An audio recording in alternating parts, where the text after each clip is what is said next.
Good morning, traders. So we're looking at the Dow Jones for today's trading, and Friday was pretty much a nothing day. Let's just put the high and low in of Friday. So that was Friday's bar. The day before we had pretty much little net movement. Friday we have even less net movement. And the concerning thing is that was during non-farm payrolls, and normally during non-farm payrolls we have a little bit more volatility than we got. There is a lot of political noise still floating around. We've still got the trade war. We've still got the US politics as well, which is playing out at this stage. So it's anyone's guess at the moment. For me at the moment, this is looking like sort of an exhaustion area. So normally what I would have thought was we had this breakout here. Just move those levels accordingly. So we had this consolidation, and then we got a breakout, and I would have expected anything sort of come back, test this breakout. Put that there. Come back and test the breakout, or the 200 moving average, and then we move up for this measured move here. Okay, something like that. So with that thought in mind, let's just get down to the 4 hours. Okay, so we have a couple of inside tails. So there's the first inside tail. There's the second inside tail, and I think this top one here has been tagged. Yes, it was tagged here, but let's leave it in nevertheless. Okay, so that's kind of the zone that I would expect us to come back and test. Specifically, this bottom level here of 24705 or 24700. That to me is a pretty significant area because we've got quite a few touches here. You can see there it was used as resistance, here it was used as support, resistance, and if I move to the left you'll see quite a bit. There's support, there's resistance, there's support. In actual fact, there's just so much there that I'm going to delete that level, and I'm going to delete that level there.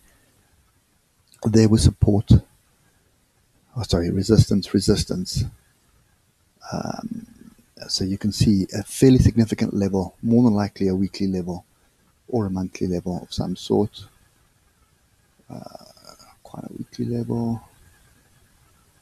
Okay, but anyway, you can see there's a lot of interaction around this area, so that zone's pretty big.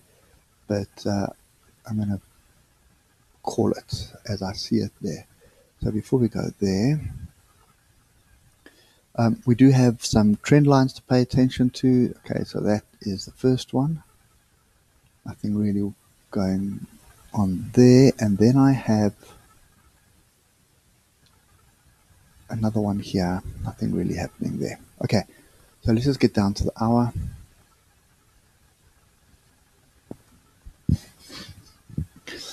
And what we're looking at the moment is a sleeping alligator, nothing really happening. And for the day so far, we have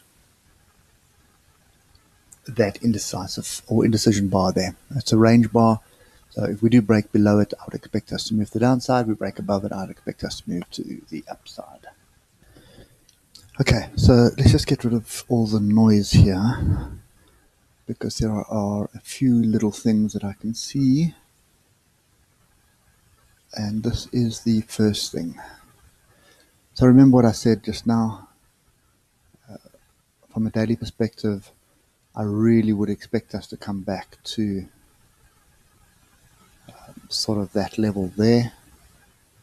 Alternatively, pretty much that level there, which lines up with a number of levels to the left, also the 200 moving average. So this area of 24,720, 24,720, 24,700, somewhere in that area is where I would expect price to come back to on the daily. Okay, now there's just another thing that you need to pay attention to here, and that was our original trend line. Okay, first touch, second touch. Then we kind of flirted with it, we broke through, we tested the break, came down, and we're moving back up. Now, if I just adjust that to that fractal there, so we go from this fractal to that fractal, you can see it's a break and a retest as well. Okay, so you would kind of expect this trend line here, you'd expect a break and a retest.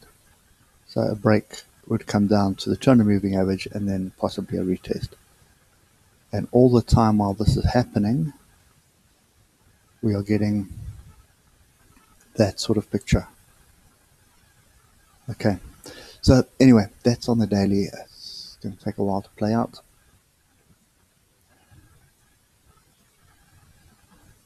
Get rid of this so it doesn't influence our decision making, and delete that.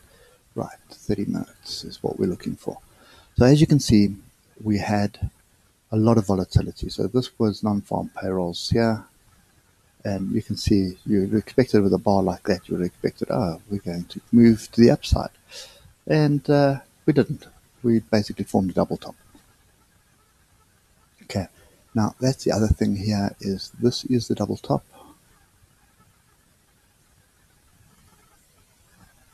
There, that's the double top target. Lines up pretty well with what was going on over here. Okay, and then we have a second move. Just adjust it so I can get it. Which takes us down to the 30 minutes 200 EMA. Okay, but then we have the daily 200 EMA a little bit further down. So that's kind of my bias at the moment. It's a 200-point trade, so that's fairly significant to this area here. And that may happen through the course of this morning. And then we may actually just rally a bit at the US Open and then move down to the 200 daily EMA. But I think my bias at the moment is definitely for a short. Okay.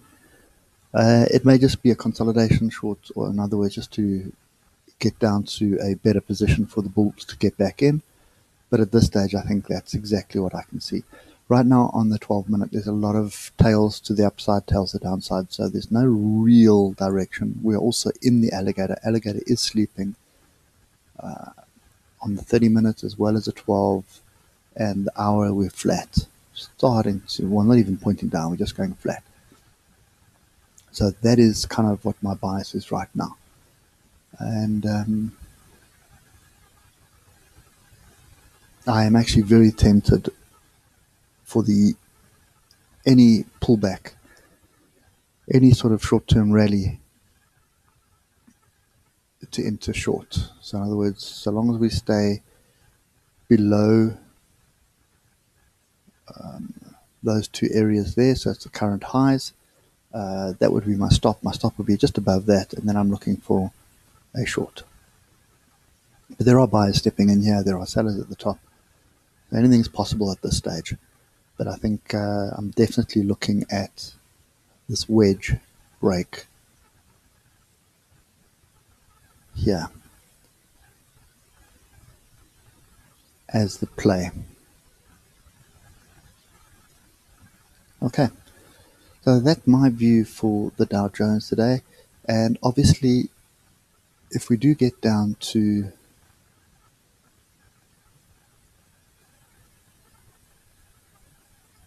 what's this, 24,720 area, that would be a long, or an opportunity to get long again for me, because that would be a retest of the 200 moving average. Okay, and that would be sort of a trade for the week. And just speaking of the week, let's just get rid of that. So the only thing that's concerning me at the moment on the weekly is the fact that we've got this diversion still. Okay.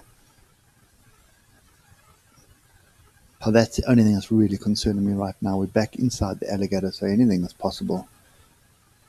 But I suspect we're going to bounce to the downside somewhat. It may be sort of sideways. So in other words, we may end up with a weekly buy inside the previous week. So we may go sideways for most of the week, or alternatively, we may end up with a reversal like this. But for me at the moment, let's just play the short-term views or the intraday views that we can see, and that right now is a short on this wedge break, and we are looking for the second move to play out. Okay, so we're looking for the 200 EMA on the half hour. That's our downside target for today. So that's 248.90. Okay, there we go. That's it for me today. I hope it helps, and I will catch you later. Cheers for now.